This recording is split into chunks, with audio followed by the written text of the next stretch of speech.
Look at this footage. You're seeing the smoking wreckage of advanced American military helicopters sitting quietly in the middle of the Iranian desert. To any outside observer, these charred hulls and scattered debris look like the aftermath of a catastrophic defeat for the U.S. armed forces. The Iranian military didn't bomb these grounded aircraft.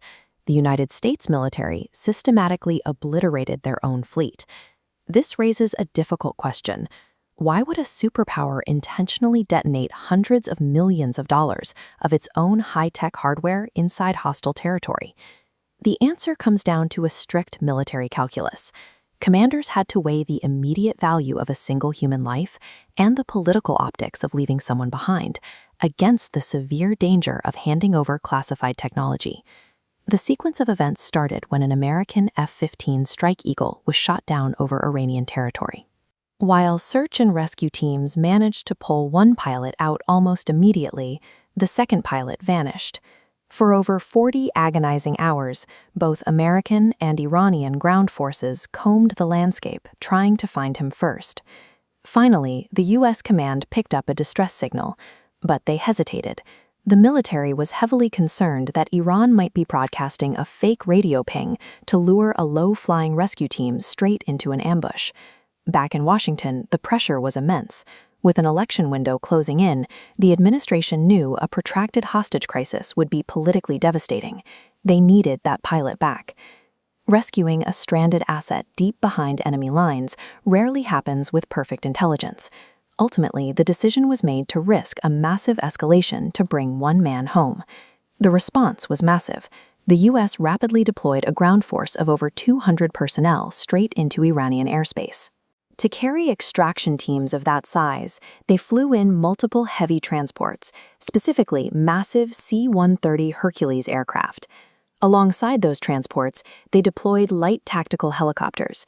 These agile units were tasked with navigating the local terrain to pinpoint and quickly extract the missing pilot. But the insertion did not go unnoticed. Local Iranian soldiers, along with armed civilians roaming the area in trucks, spotted the grounded American fleet and immediately opened fire. Despite taking heavy, sustained gunfire, the American teams pushed through the chaos. They managed to locate the missing pilot, secure him, and pull him to safety. The primary objective was a success, but the tactical situation had deteriorated. The chaotic firefight left the U.S. extraction fleet so critically damaged that the grounded planes and helicopters could no longer fly safely out of the desert. This triggered a military protocol known as technological denial. It is an absolute doctrine requiring forces to ensure the enemy can never capture, study, or reverse engineer advanced hardware. With their ride home compromised, the American soldiers had to make a drastic call. Before piling into the few surviving aircraft, they quickly rigged their own damaged helicopters and transports with explosives. This chart illustrates the financial toll. An F-15 costs $90 million, and an A-10 adds $20 million. Add in the disabled rescue fleet, helicopters at $5 million each, plus 2 C-130s at $80 million each. The total hardware losses pushed toward $400 million. The resulting detonations tore the airframes to pieces.